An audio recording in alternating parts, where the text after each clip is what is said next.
priez donc la personne qui est disposée, prie pour l'ouverture de notre culte, notre réunion. Allez, Pierre, vas-y, lance-toi. Allez, Aïe, aïe, aïe. Alors, Seigneur, je te demande de nous inspirer, d'inspirer surtout Madeleine à cette rencontre de prière, à cette réunion que nous avons aujourd'hui, afin que ton enseignement puisse nous atteindre dans tous les points et surtout en rapport avec ce qu'elle a comme thème aujourd'hui. Amen. Alors Seigneur, sois béni et bénis chacun de nous afin que ton message passe et reste en nous, qu'il ne fasse pas que passer, qu'il reste en nous. Alors, je te demande de nous bénir chacun de nous. Alors, au nom de Jésus, que cette réunion soit une réussite et que tout le monde soit béni au nom de Jésus. Amen. Amen. Amen. Comme le frère Pierre l'a dit, soyez bénis dans le nom puissant de Jésus-Christ, notre Seigneur. Nous allons donc continuer à étudier le livre de notre frère Jacques, qui nous a laissé cette lettre qui nous édifie et qui nous encourage beaucoup. Et aujourd'hui, nous allons parler toujours des tentations, mais cette fois-ci, les tentations et les mauvais désirs. Les tentations et les mauvais désirs. Jacques a beaucoup écrit sur la foi, sur les épreuves, sur la tentation. Il a vraiment beaucoup parlé de ça. Donc aujourd'hui, on va encore parler de la tentation, mais avec les mauvais désirs. Donc, tentation et mauvais désirs. On va donc lire à partir du verset 12 jusqu'au verset 18, toujours au chapitre 1. Chapitre 1, verset 12 à 18. Qui fait la lecture? Allez-y. OK, Jacques, chapitre 1, verset 12 à 18. Heureux l'homme qui supporte patiemment la tentation, car après avoir été prouvé, il recevra la couronne de vie que le Seigneur a promise à ceux qui l'aiment. Que personne, lorsqu'il est tenté, ne dise « c'est Dieu qui me tente », car Dieu ne peut être tenté par le mal, et il ne tente lui-même personne. Mais chacun est tenté quand il est attiré et amorcé par sa propre convoitise. Puis la convoitise, lorsqu'elle a conçu, enfante le péché, et le péché étant consommé, produit la mort. Ne vous trompez pas, mes frères bien-aimés, toute grâce excellente et tout don parfait descendant d'en haut du Père des Lumières, chez lequel il n'y a ni changement ni honte de variation, il nous a engendrés selon sa volonté par la parole de vérité, afin que nous soyons en quelque sorte les prémices de ses créatures. Amen. Amen. Amen. Merci pour cette lecture. Donc, ici, nous voyons donc que la parole de Dieu nous parle ici des tentations et les mauvais désirs. Et la semaine surpassée, nous avons parlé de ce que c'est que les tentations. Je vais juste redonner cette définition de ce que le Saint-Esprit nous a donné sur la tentation ou les tentations. Les tentations sont donc des impulsions ou encore les influences des pouvoirs du mal qui poussent les êtres humains à commettre le péché et à désobéir à un ordre de Dieu ou à une recommandation de Dieu. Mais ici, qu'est-ce que l'on appelle dans la Bible les mauvais désirs? Parce que les désirs, nous pouvons en avoir beaucoup. Mais qu'est-ce que la Bible appelle en réalité les mauvais désirs? Les mauvais désirs sont donc des tendances qui portent à vouloir faire ce qui est mal. Donc, quand on dit que toi, tu es animé par un mauvais désir, c'est que tu as des tendances qui portent à vouloir faire ce qui est mal. Et ce qui est mal, c'est quoi? Pourquoi on peut dire que telle chose qu'on fait est mal? C'est que cela ne s'accorde pas à la volonté de Dieu, en fait. Parce que c'est la volonté de Dieu qui est bien. Et même, on peut également dire que les mauvais désirs sont également des tendances qui portent à vouloir obtenir par tous les moyens ce qu'on veut. Et ce qu'on veut ne s'accorde pas à la volonté de Dieu, ou encore ce qu'on veut est en désaccord avec les valeurs naturelles. Donc, je prends un exemple. Je voudrais certainement, si je peux dire ça, être riche par tous les moyens. Je veux être riche. Quelqu'un me dira, mais est-ce que c'est un mauvais désir d'être riche? Mais oui, parce que ça dépend de la manière dont je veux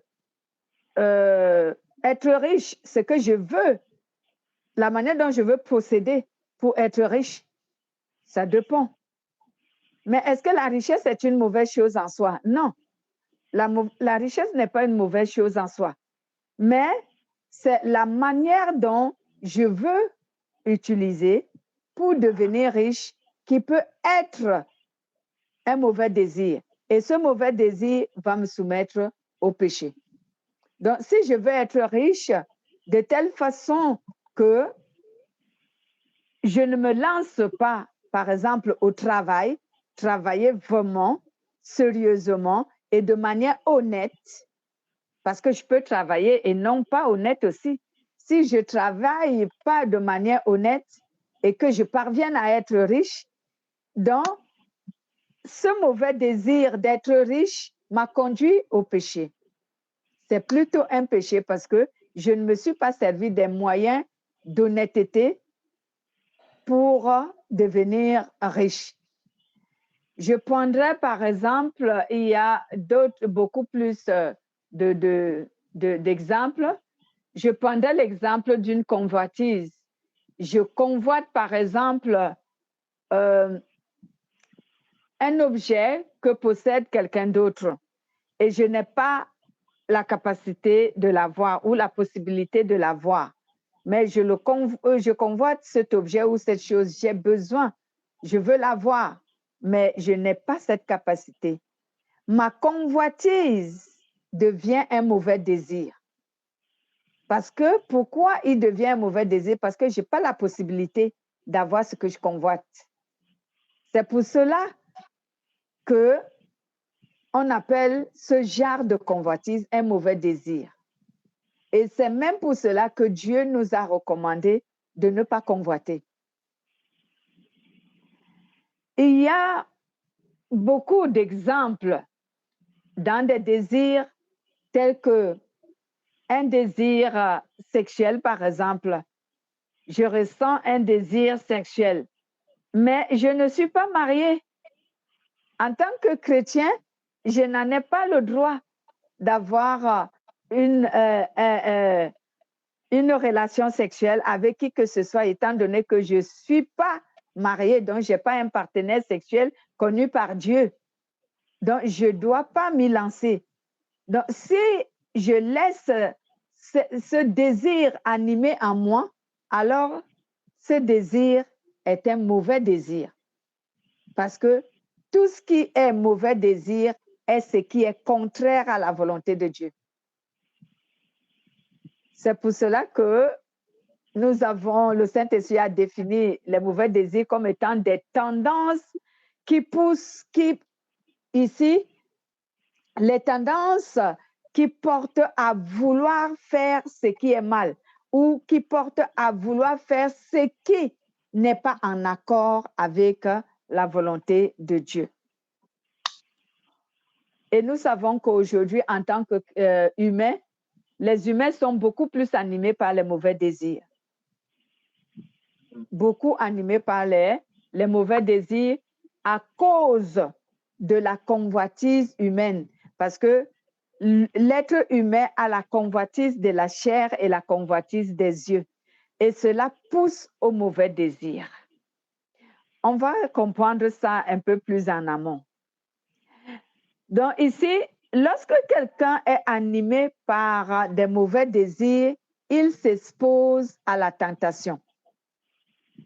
Lorsque tu es animé par les mauvais désirs, tu t'exposes à la tentation et forcément, tu vas te soumettre au péché. C'est pour cela que Jacques a donné dans le thème la tentation et les mauvais désirs. Donc, toutefois qu'un être humain est animé par les mauvais désirs, il va forcément se soumettre au péché. Parce qu'avoir les mauvais désirs, c'est s'exposer à la tentation. Et le Saint-Esprit met à cœur de parler beaucoup plus du péché de la pensée. Parce que les mauvais désirs sont plutôt un péché qui manifeste beaucoup par la pensée et par la vue. Comme je parlais tout à l'heure de la convoitise. La convoitise, j'ai dit la convoitise des yeux et la convoitise du cœur. Donc, la convoitise des yeux, c'est quelque chose qu'on a vu avec nos yeux et qu'on le désire. Et on désire cette chose, mais on n'a pas la possibilité de la voir. La convoitise du cœur, c'est avoir des pensées, des mauvaises pensées dont on n'a pas la possibilité de satisfaire. Où j'ai pris l'exemple d'un chrétien que je suis ou d'une chrétienne que je suis et j'ai des désirs sexuels, mais n'ayant pas un partenaire sexuel connu par Dieu, cela veut dire n'étant pas mariée, je n'ai pas le droit d'avoir cette relation. Si dans mon cœur pense à si mon cœur est animé par ce désir, je serai soumis au péché parce que je me suis exposée à la tentation en ayant ce désir. Et je parlais de la convoitise des yeux. Lorsque j'aperçois quelque chose que je veux, je convoite cette chose, mais néanmoins, là aussi, je n'ai pas la possibilité de l'obtenir, mais mes yeux l'ont vu, mon cœur le désire, et à ce moment, je vais faire par tous les moyens ce que je peux pour l'obtenir, et cela va me soumettre au péché. Donc, c'est pourquoi Jacques nous dit ici que lorsque un être humain est animé par un esprit pas de désir mauvais, ce dernier s'expose à la tentation et il se soumet au péché. Donc, il faut lutter plutôt contre les mauvais désirs. Amen. Et c'est ce qu'on appelle ici le péché de la pensée. C'est pourquoi le Saint-Esprit m'a mis à cœur de parler des pensées. Nous devons canaliser nos pensées en tant qu'enfants de Dieu. On va en parler un peu plus en amont. Donc souvent, les mauvais désirs sont donc suscités par un manque de patience et par lorsqu'on est tellement patient, on a les mauvais désirs. Ce sont là, oui, lorsqu'on est impatient, oui.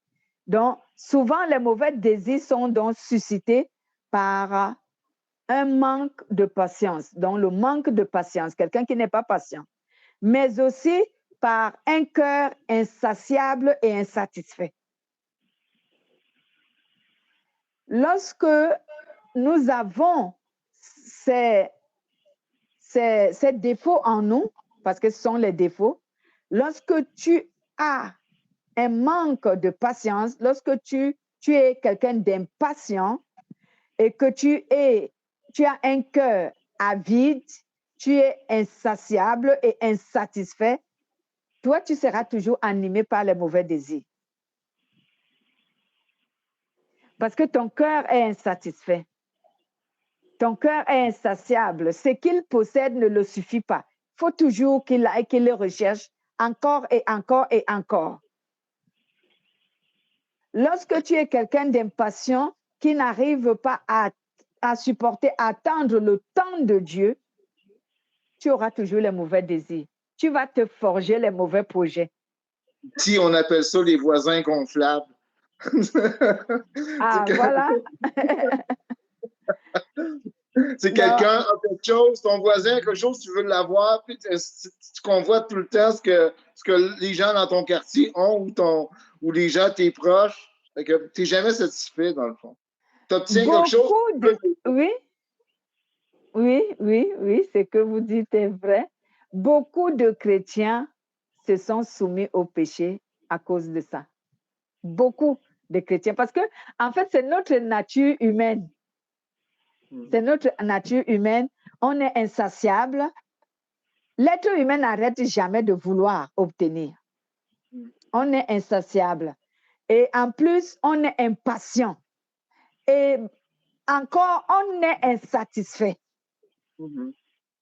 Les humains, nous sommes comme ça. C'est notre nature vraiment d'origine. On est comme ça. Pourquoi Adam et Ève sont allés voir le fruit défendu, le manger? Dieu leur avait tout donné. Tout. Il a dit, tout ce qui est dans ce jardin, je vous permets de l'avoir. Mais la seule chose que vous ne devez pas, c'est l'arbre qui est au milieu du jardin. Mais non, ça ne les suffisait pas. Il fallait qu'il aille aussi voir cet arbre et son fruit. Il fallait qu'il goûte. Il fallait qu'ils étaient insatisfaits, insatiables, impatients. Mais la convoitise, il faut qu'elle soit là quand même. Parce que si moi, je vois Christian qui a Dieu avec lui, puis que moi aussi, je le désire, ça, je veux l'avoir, ça aussi. Moi aussi, je veux l'avoir avec moi. On va parler du désir qui est suscité par le Saint-Esprit. Parce que on ne peut pas parler des mauvais désirs sans parler du désir qui est suscité par le Saint-Esprit. L'être humain doit toujours désirer des choses, c'est normal.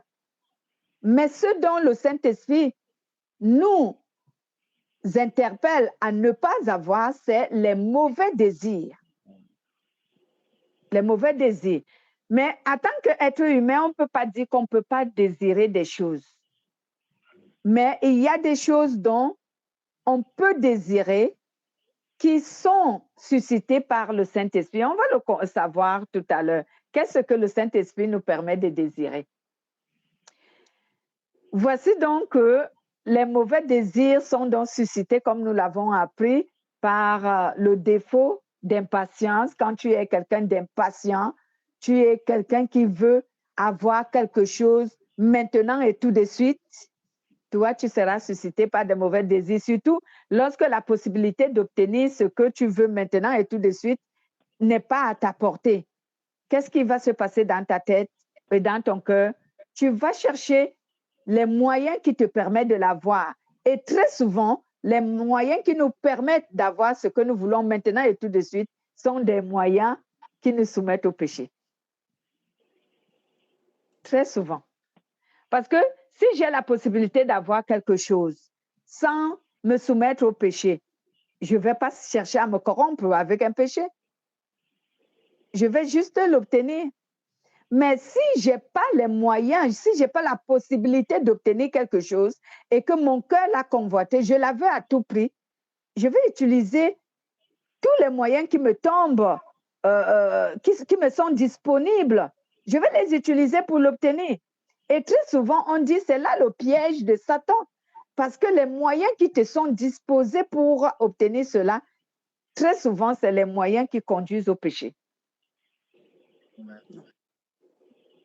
C'est les moyens qui conduisent au péché. C'est pourquoi vous voyez, nous sommes des chrétiens, nous sommes toujours dans l'impudicité. Tu as le désir sexuel, tu n'es pas marié, il faut que tu satisfais ton désir et tu te soumets au péché. Et tu as tel besoin peut-être d'argent et tu n'en as pas. Il faut que tu cherches tous les moyens possibles pour avoir cet argent. Et le moyen que tu peux utiliser quelquefois, c'est un moyen qui te soumet au péché. Soit que tu deviens un dealer, soit que tu deviens une prostituée ou un prostitué, soit que tu commences à escroquer les gens, à mentir, soit que tu commences à voler. parce que tu veux à tout prix satisfaire ton cœur. C'est pourquoi Dieu nous dit, à nous les chrétiens, de ne pas être avides de rechercher les choses du monde. Parce que moi, j'ai connu cette histoire, je peux vous dire, c'était 2 ans après ma conversion. J'ai compris que si tu veux vaincre Satan, il faut que tu renonces au monde. Renonce à rechercher ou à avoir tout ce qui est dans ce monde. Lorsque je dis renonce, est-ce que cela veut dire que tu n'auras pas besoin de ça? Certes, tu auras besoin de ça. Mais lorsque la chose n'est pas à ta portée, ne la cherche pas. Et ne manifeste pas le désir de l'obtenir. Apprends à vivre sans cela. Moi, c'est comme ça que le Saint-Esprit m'a formé. Lorsque tu veux vraiment éviter de te soumettre au péché, que Satan n'ait pas vraiment la possibilité de te soumettre au péché, renonce à l'amour du monde. Tout ce qui est dans le monde, renonce à cela. Je me souviens, je vais vous donner un témoignage. Puisque je viens en Christ, je suis jeune. J'ai des besoins. Par exemple, j'ai envie de me marier. Et j'ai un critère d'homme que j'aimerais que Dieu me donne comme mari. Et je me suis rendu compte que, en ayant ce désir de me marier, le diable mettait à ma disposition ceux qui étaient les leurs. Donc, ceux qui étaient ses agents, ils pouvaient être des chrétiens, hein? Cela veut dire qu'ils pouvaient être des gens qui fréquentent l'Église. Mais en fait, ils n'appartiennent pas à Dieu. Ils pouvaient être des mondains, des gens, les non-croyants. Donc, le diable les envoyait vers moi.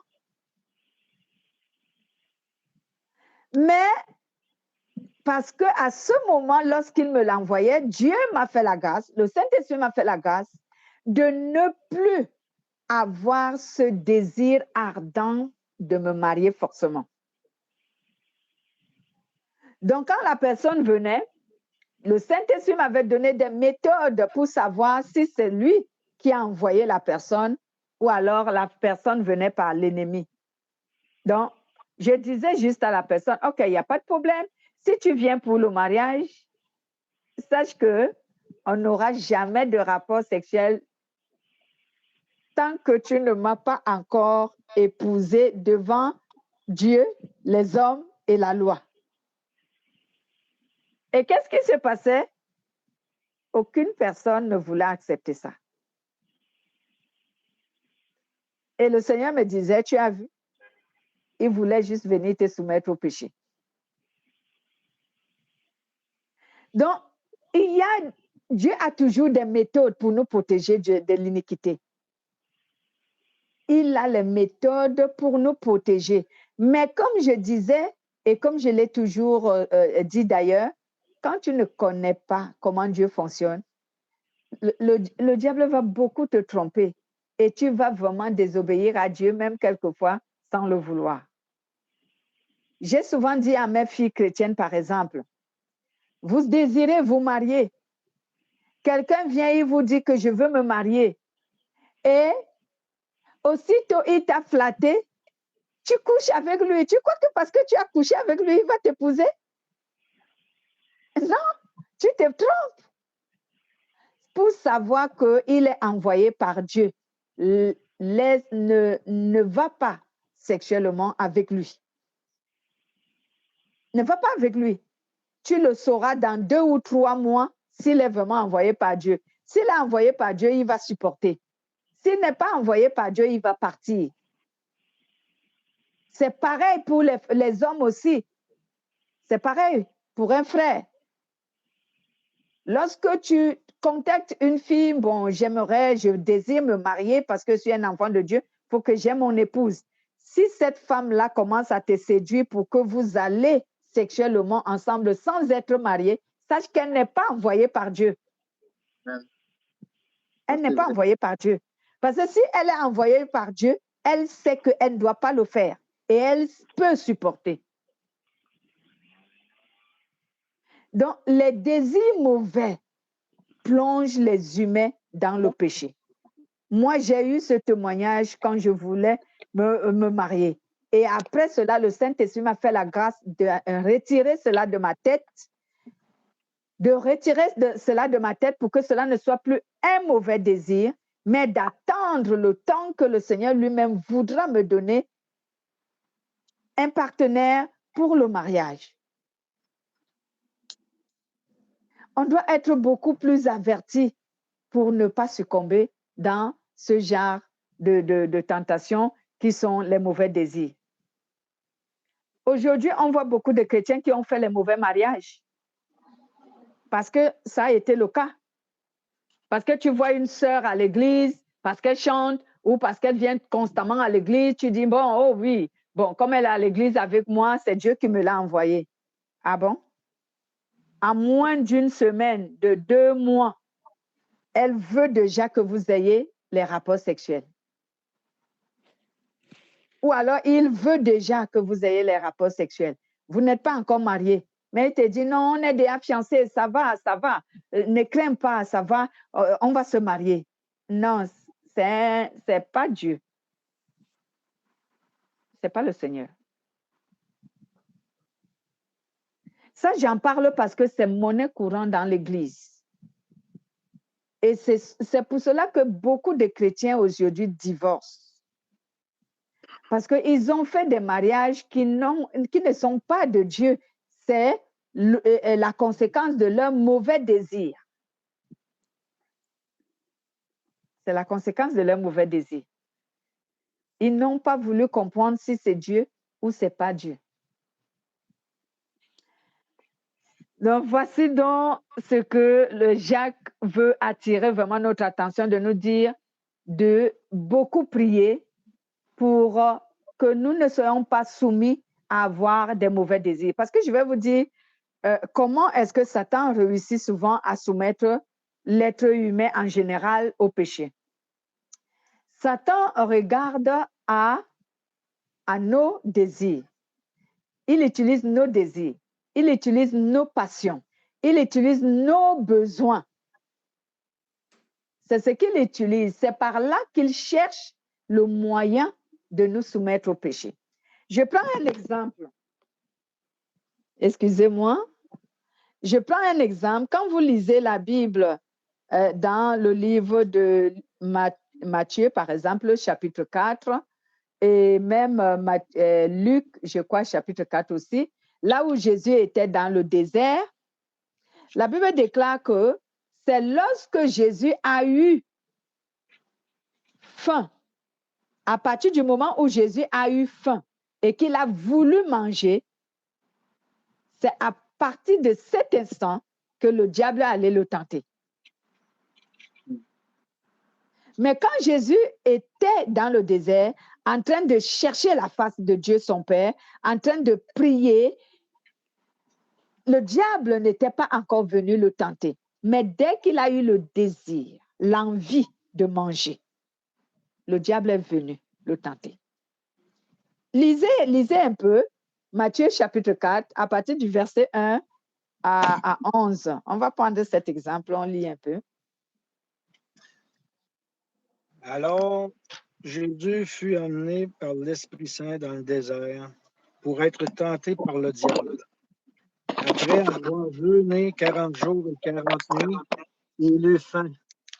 Le tentateur s'étant approché lui dit, « Si tu es fils de Dieu, ordonne que ces pierres deviennent des pains. » Jésus répondit, « Il est écrit, l'homme ne vivra pas de pain seulement, mais de toute parole qui sort de la bouche de Dieu. » Le diable le transporta dans la ville sainte, le plaça sur le haut du temple et lui dit, « Si tu es fils de Dieu, jette-toi en bas, car il est écrit, il donnera des ordres à ses anges à ton sujet, et ils te porteront sur les mains, de peur que ton pied ne heurte contre une pierre. » Jésus lui dit, il est aussi écrit, tu ne tenteras point le Seigneur ton Dieu. Le diable le transporta encore sur une montagne très élevée, lui montra tous les royaumes du monde et leur gloire, et lui dit, je te donnerai toutes ces choses si tu te prosternes et m'adores. Jésus lui dit, retire-toi, Satan, car il est écrit, tu adoreras le Seigneur ton Dieu et tu le serviras lui seul. Alors le diable le laissa, et voici des anges vinrent auprès de Dieu et le servirent. Amen. Exact. Amen. Donc, nous voyons que, comme je venais de le dire tantôt, Jésus est allé dans le désert pour être tenté. Mais moi, je sais qu'il est allé pour chercher la face de Dieu. Donc, il est resté 40 jours et 40 nuits. Le diable n'est pas venu le tenter.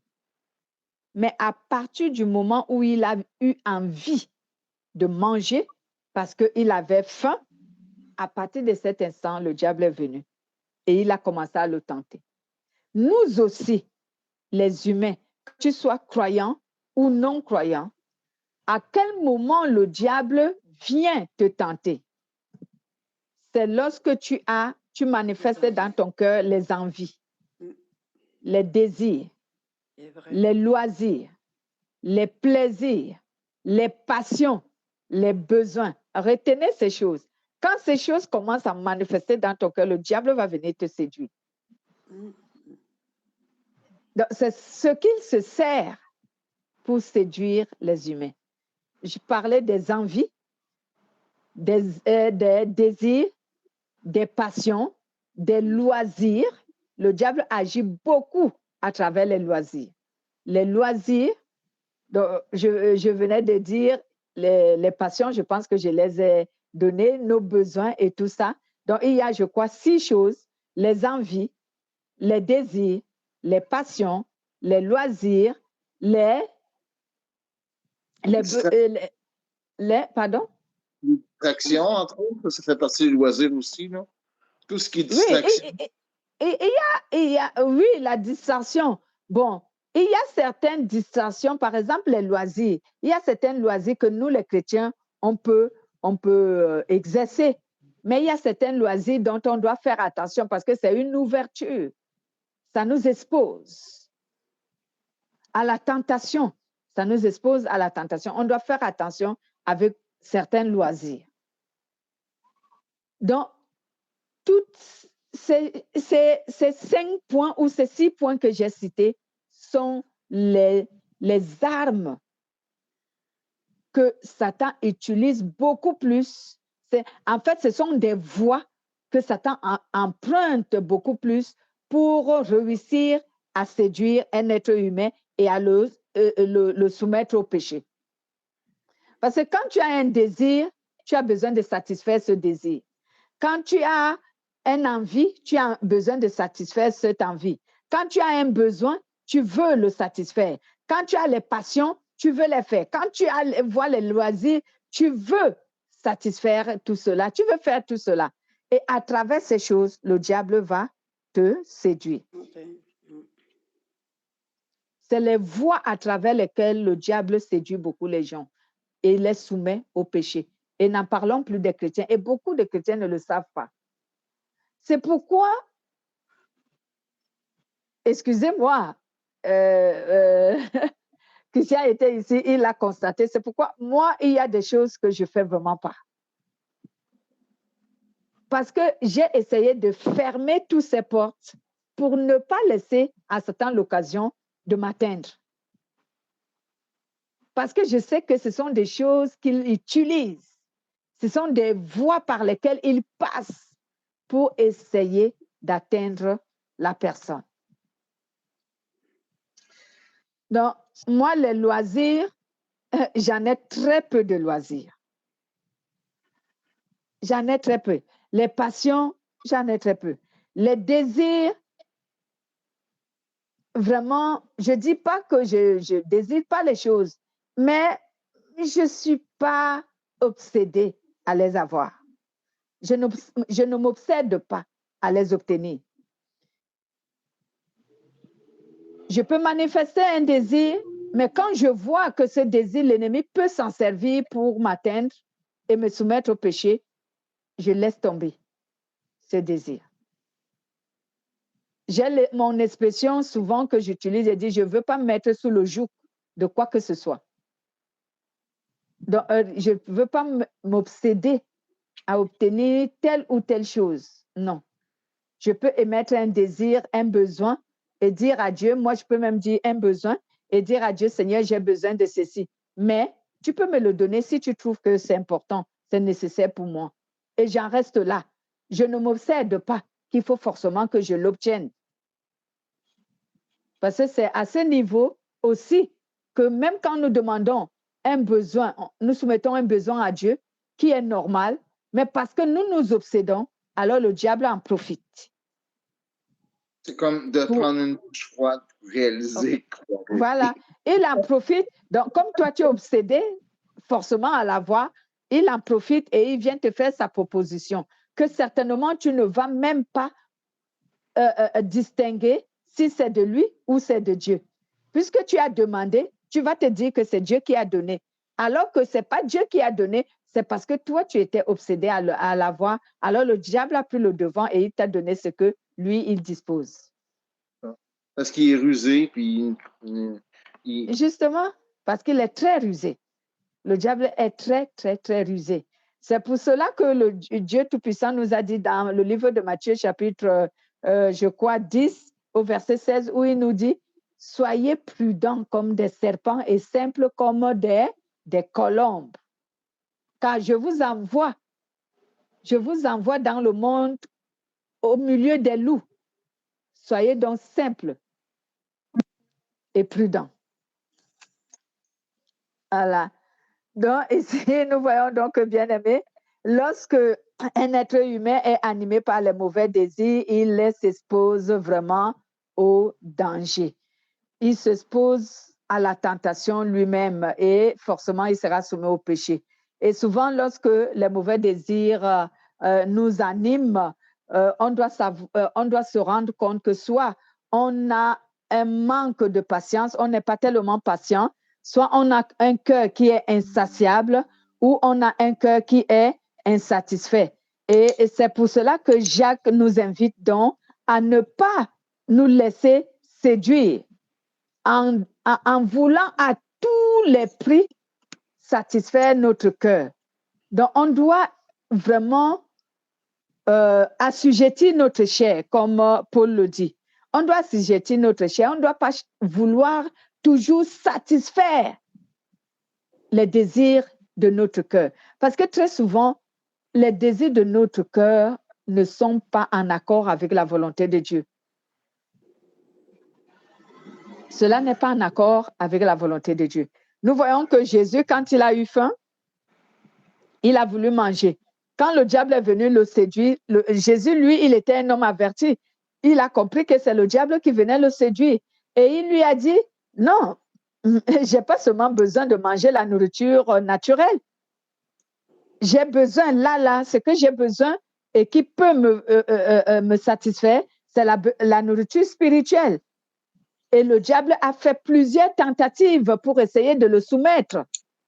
Mais il n'a pas réussi. Et nous aussi, c'est ce qu'il fait avec nous. Ne croyons pas que ceci n'était que pour Jésus. Non. Le diable, la Bible déclare qu'il rôde comme un lion rugissant, cherchant qui il va dévorer. Donc même nous aussi, chaque jour de notre vie, le diable rôde autour de nous pour essayer de nous soumettre au péché. On ne doit pas lui donner l'occasion. C'est ce que Jacques veut vraiment nous faire comprendre. On ne doit pas lui donner l'occasion. Donc, on doit lutter contre les mauvais désirs. Lorsqu'un mauvais désir commence par animer ton cœur, il faut lutter contre ce mauvais désir. Parce que c'est un péché. C'est une voie qui va te soumettre au péché. Il faut lutter. Et comment on lutte contre les mauvais désirs? C'est par la prière. C'est pas la prière. Je vous dis, la prière, elle est efficace. La Bible même le dit que la prière fervente du juste est très efficace. C'est la vérité. Donc, lorsque les mauvais désirs commencent à animer ton cœur en tant qu'enfant de Dieu, ressaisis-toi et prie. Amen. ressaisis-toi et prie et dis à Dieu, Seigneur, je pense que le désir qui m'anime maintenant, là, je pense que cela n'est pas de toi. Et je t'en supplie, viens te saisir de mon cœur et retire de mon cœur ces désirs. Amen. Prie. Amen. Et tu verras que si ta prière est vraiment sincère, en quelques heures, tu vas oublier ce mauvais désir. Il va sortir de ton cœur. Le Saint-Esprit va le retirer de ton cœur. Donc, nous devons lutter contre les mauvais désirs en priant, en disant à Dieu de nous aider à ce que ce mauvais désir ne demeure pas. C'est pourquoi Jacques nous dit que lorsque quelqu'un est tenté, qu'il ne dise pas que c'est Dieu qui me tente. Donc, quand tu es animé des mauvais désirs, ne dis pas que c'est Dieu qui est en train de te tenter. Non, c'est le diable qui est en train de te tenter, mais ne lui donne pas l'occasion. Parce qu'il y a par exemple aussi les mauvais désirs qui peuvent se manifester de telle façon que, je prends l'exemple, quelqu'un t'a fait du mal. Quelqu'un t'a fait du mal et les mauvais désirs qui animent ton cœur, c'est que il faut que tu te venges. Mm-hmm. Donc, tu commences à te forger des idées. Comment est-ce que tu dois te venger de lui? Non, quand cet esprit de vengeance commence à animer ton cœur, alors commence à prier. Commence à prier.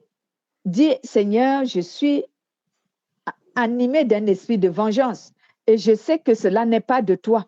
Je t'en supplie, retire de mon cœur ce désir de vengeance.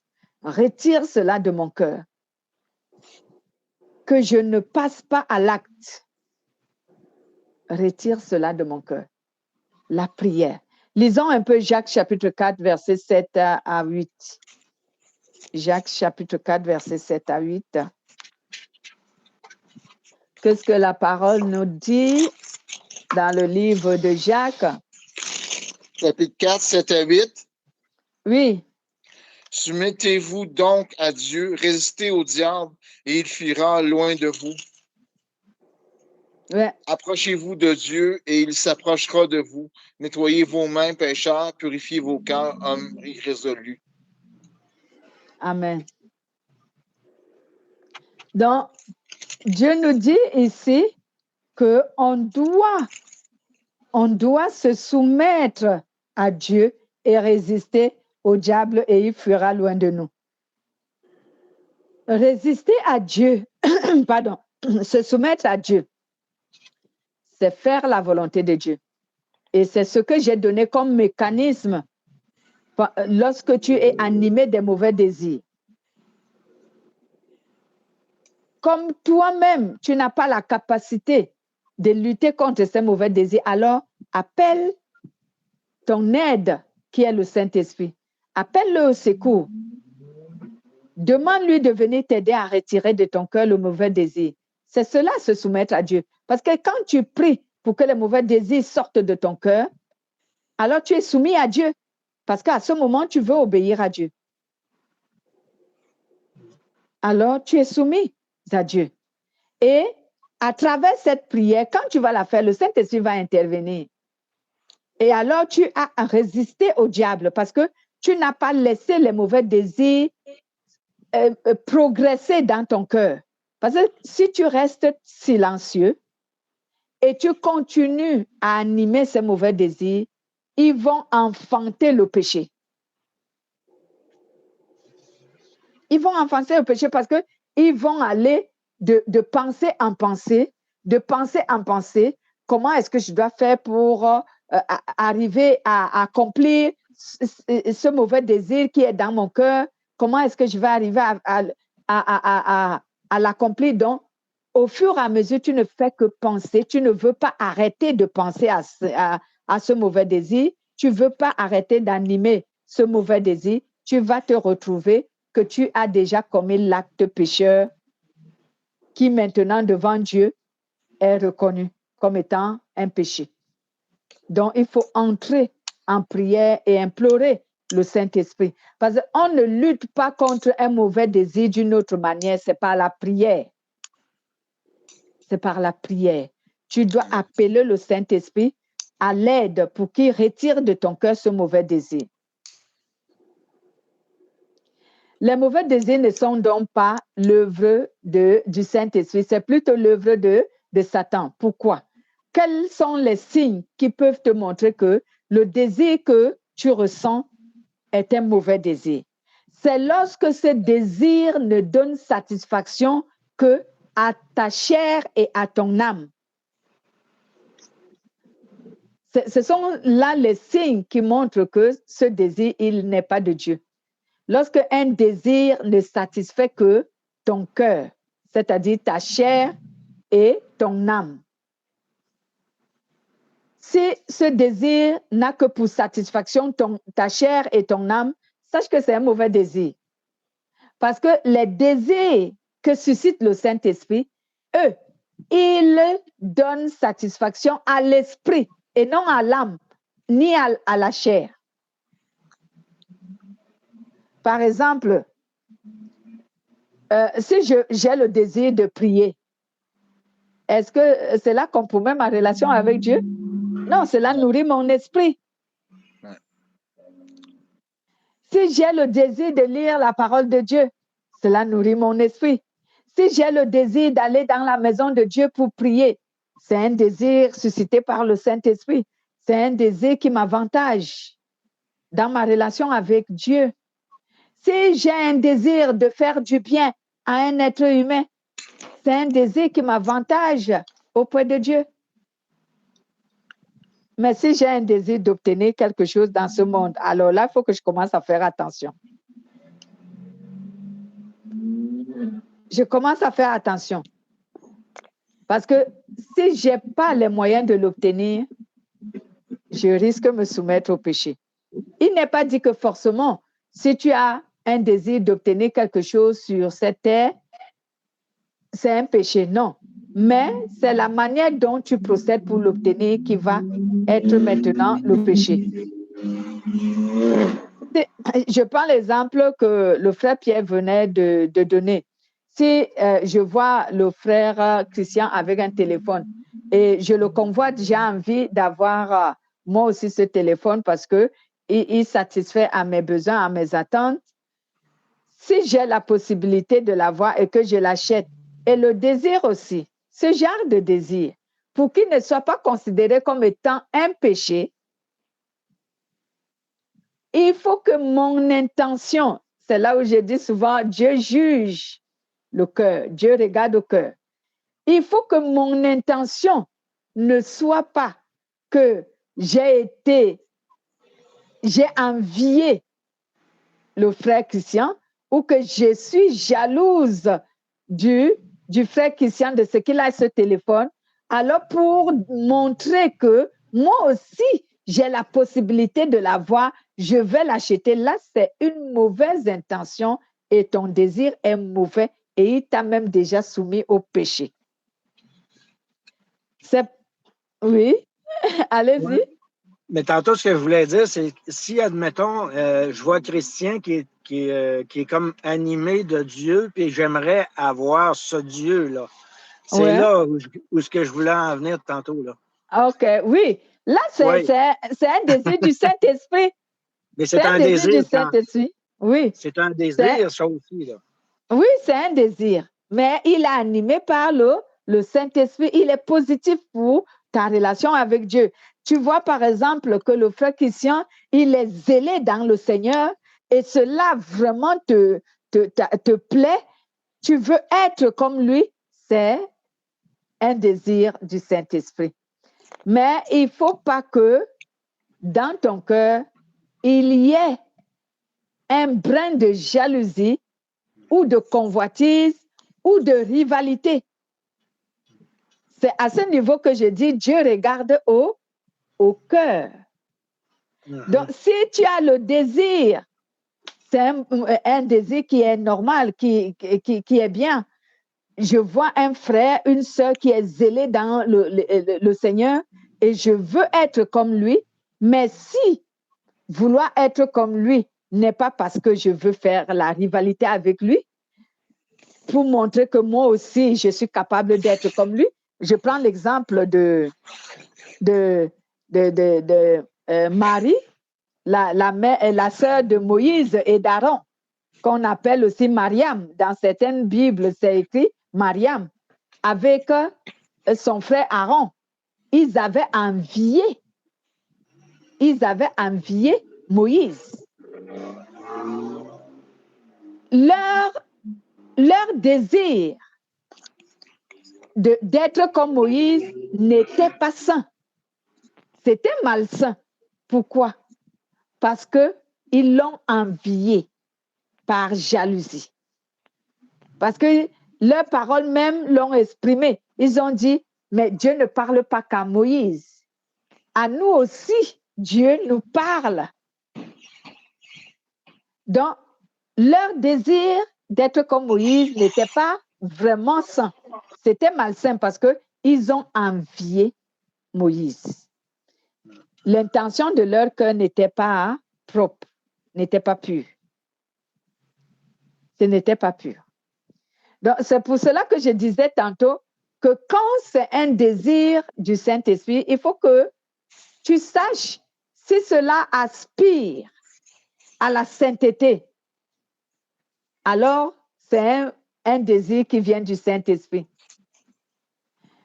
Mais s'il y a un brin d'impureté dans ton cœur, lorsque tu manifestes un désir pareil tel que l'exemple qu'on a donné, vouloir être comme un frère qui est zélé dans le Seigneur, si tu veux être comme lui parce que vraiment ça te plaît et que tu trouves que c'est important pour ta relation avec le Seigneur, c'est bien.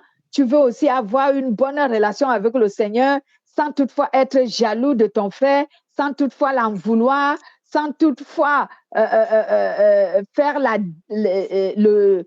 rivalité avec lui, alors c'est une bonne chose. Mais lorsqu'il y a la rivalité, les envies dans ton cœur contre lui, la jalousie dans ton cœur, alors là, ce n'est plus un désir sain. C'est maintenant un mauvais désir. Amen. C'est maintenant un mauvais désir. Donc, les signes qui peuvent donc nous aider à connaître si les désirs que nous avons sont sains ou ce sont les mauvais désirs, on doit regarder à quoi cela aspire. Cela aspire à quoi? Est-ce que cela aspire à satisfaire notre chair et notre âme qui est remplie d'émotions? Ou cela aspire à satisfaire notre esprit et à concourir à notre relation avec Dieu? Si cela concourt à notre relation avec Dieu, alors c'est un désir sain. Mais si cela ne satisfait que notre chair et nos émotions, c'est un mauvais désir, ce n'est pas un désir qui est de Dieu. On a d'autres références que je dirais tout simplement qu'on lise à la maison. Romains chapitre 8, verset 5 à 9 et 1 Pierre chapitre 1, verset 23. Donc, ces versets nous font savoir que lorsque nous avons les tendances de la chair, on ne peut pas être agréable à Dieu parce que nos désirs se porteront sur le mal. Nos désirs aspireront à satisfaire notre chair et notre âme. Donc, ce ne sont pas les désirs sains, ce sont les mauvais désirs. Mais si nos désirs aspirent à satisfaire notre esprit, cela veut dire à rechercher une bonne communion et une bonne relation avec le Saint-Esprit, alors ce sont les désirs saints. Voici donc ce que le Saint-Esprit voulait nous faire connaître. Je pense que j'ai élaboré, j'ai touché un peu tous les parties qu'il fallait pour que nous sachions maintenant ce que c'est qu'un mauvais désir et un désir sain et comment lutter contre les désirs sains, comment discerner comment lutter avec les mauvais désirs, comment discerner si nos désirs sont sains ou qui sont les mauvais désirs. Voilà. Est-ce qu'il y aurait encore les questions? OK. Remercions donc le Seigneur pour notre réunion de ce soir et sur cette parole qui nous donne vraiment la force de garder nos cœurs purs et de lutter contre vraiment les mauvais désirs parce que la Bible déclare que nous péchons même en pensée et beaucoup d'humains pêchent contre Dieu en pensée. Prions. Éternel Dieu Tout-Puissant, nous te rendons grâce. Nous sommes arrivés au terme de notre réunion et nous te bénissons parce que tu nous as accompagnés du début jusqu'à la fin en coordonnant toutes choses selon ta volonté. Merci de nous avoir appris aujourd'hui ce que c'est que les tentations, les mauvais désirs et à ajouter à cela les désirs saints. Merci Seigneur parce qu'aujourd'hui nous savons comment est-ce que nous pouvons discerner quels sont les désirs malsains, dont les mauvais désirs qui animent les êtres humains pour les soumettre au péché. Et nous avons également compris, ô Père éternel, comment nous pouvons également discerner que ce désir qui anime nos cœurs est saint. Nous te bénissons, Seigneur, parce que désormais, tu nous aideras à lutter contre les mauvais désirs à travers la prière, en t'implorant de venir retirer cela de nos cœurs. Merci de protéger également nos cœurs avec ta parole et avec la lumière de ta parole, afin que l'ennemi ne trouve aucun accès au Père éternel d'œuvrer dans nos cœurs pour nous soumettre dans les passions, dans les loisirs, dans les désirs, dans les envies, dans les besoins et tout ce qu'il utilise comme un moyen de passage pour nous séduire. Je loue ton nom et je te bénis, Seigneur, car nous sommes délivrés maintenant des mauvais désirs. Que toute la gloire te revienne dans le nom de Jésus. Amen. Amen. Amen. Amen. Soyez bénis. Soyez bénis. Bonne semaine. Ouais. Amen. Que Dieu bénisse votre semaine dans le nom de Jésus-Christ. Ouais. Passez une bonne semaine. La paix. Shalom. Shalom. Salut mon frère. Salut Colette. Salut Colette. Bonjour.